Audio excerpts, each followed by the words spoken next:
आज हम बाल गोविंद भगत के पाठ से जो प्रश्नोत्तर हैं उनको समझने का प्रयास करते हैं। इसमें पहला प्रश्न है, खेती बाड़ी से जुड़े गृहस्थ बाल गोविंद भगत अपनी किन चारित्रिक विशेषताओं के कारण साधु कहलाते थे। जो बाल गोविंद भगत थे वो वैसे तो गृहस्थी थे, परंतु वे फिर भी साधु थे।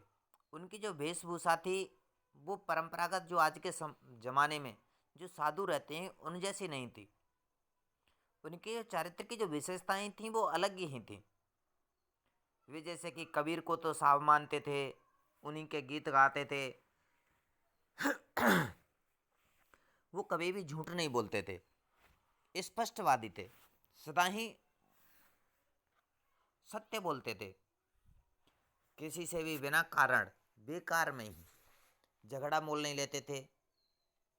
दूसरे की किसी भी चीज को अपने प्रयोग में तब तक नहीं लाते थे जब तक उससे पूछ ना ले। वो वैसे रामानंदी तिलक लगाते, गले में कंठी की माला पहनते, कबीरदास जैसी कबीरपंथी कनपटी टोपी पहनते। वो खेती बाड़ी भी करते। तो इस प्रकार से जो बाल गोविंद भगत थे उनके चरित्र की विशेषताएं थी वो अलग ही थी। उनमें वास्तविकता में एक सच्चे साधु कैसे क्या थे, उनमें समस्त गुण विद्यमान थे। आगे कहते हैं, भगत के अगला जो प्रश्न है, भगत की पुत्र वधू उन्हें अकेले क्यों नहीं छोड़ना चाहती थी। जो भगत का जो बेटा था उसकी मृत्यु हो चुकी थी और जो भगत ने अपनी पुत्र वधू को उसके भाई के साथ उसे भिजवाना चाहते हैं, लेकिन वह उनकी जो पुत्र वधू थी वो जाना नहीं चाहती थी। वो उनसे कहती है कि जब तुम बीमार हो जाओगे तो तुम्हें भोजन बना करके कौन देगा, बीमार पड़ने पर आपकी देखभाल कौन करेगा, इसलिए मैं तुम्हें छोड़ करके नहीं जाऊंगी। इस कारण जो भगत की जो पुत्र वधू थी वो उन्हें अकेले नहीं छोड़ना चाहती थी। अगला प्रश्न है, भगत ने अपने बेटे की मृत्यु पर अपनी भावनाएं किस तरह व्यक्त की। जब भगत ने के पुत्र की मृत्यु हो जाती है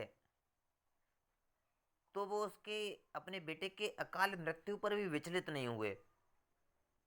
अपने पुत्र को उन्होंने एक चटाई पर लिटा करके सफ़ेद कपड़े से ढक दिया।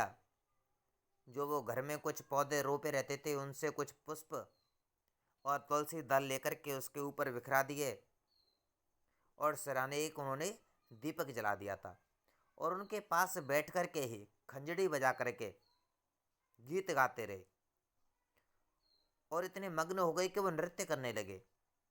जब पुत्र वधू रो रही थी तो उसे चुप कराने के लिए कहते हैं, उससे चुप कराते हुए उससे कहते हैं कि ये रोने का अवसर नहीं है, बल्कि ये तो उत्सव मनाने का समय है, क्योंकि जो आत्मा है वो परमात्मा से जा मिली है।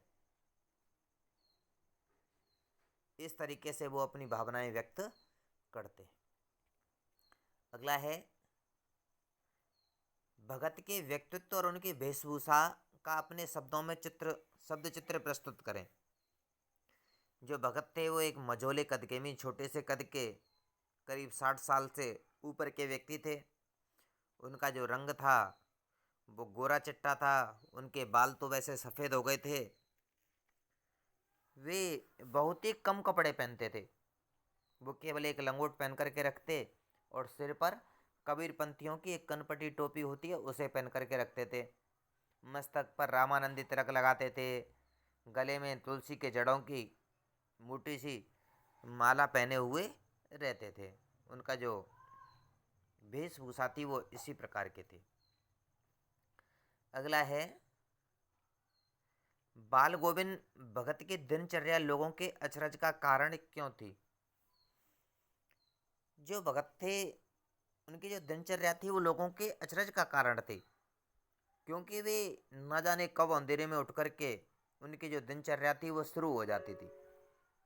वो नदी स्नान करने के लिए जाते, वहाँ से लौट करके आते और गांव से बाहर ही एक चबूतरे पर बैठ कर के खंजड़ी बजाते और गाने लगते थे।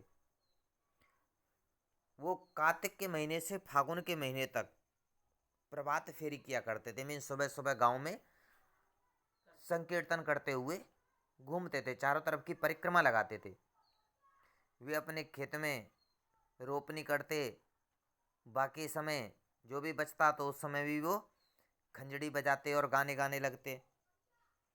तो उनकी जो सरल सी जो दिनचर्या थी वो लोगों का क्या थी, बड़े ही आश्चर्य का कारण थी कि वो वृद्धावस्था में भी उन्होंने ये नियम नहीं छोड़ा, बल्कि बीमार होने पर भी वो 30 कोस दूर तक गंगा स्नान करने के लिए जाते और वहाँ से आकर के वही भजन कीर्तन संकीर्तन इत्यादि किया करते थे।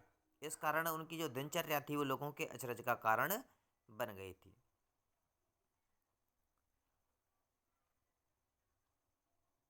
आगे लिखा हुआ है, पाठ के आधार पर बाल गोविंद भगत के मधुर गायन की विशेषताएं बताइए। जो बाल गोविंद भगत थे वो बड़ी ही मस्ती में गीत गाया करते थे। उनकी जो आवाज़ थी वो लोगों को अपनी ओर आकर्षित कर लेती थी। उनका जो स्वर था वो इतना ऊंचा जाता कि सभी लोग मंत्रमुग्ध हो जाते। ऐसा लगता कि वो उनका जो स्वर है वो आकाश तक पहुंच रहा हो। भयंकर सर्दी हो चाहे कितनी भी गर्मी हो, लेकिन उनके स्वर की जो मिठास थी वो कभी भी कम नहीं होती थी। उनके संगीत को सुनकर के जो बच्चे थे वो झूमने लगते थे। जो खेतों में रोपनी करने वाले जो हलवाई थे उनके भी पैर उसी के साथ में उठने लगते थे। कलेवा लेकर के जाने वाली जो औरतें थीं वो भी उनके साथ में गुनगुनाने लगते थे।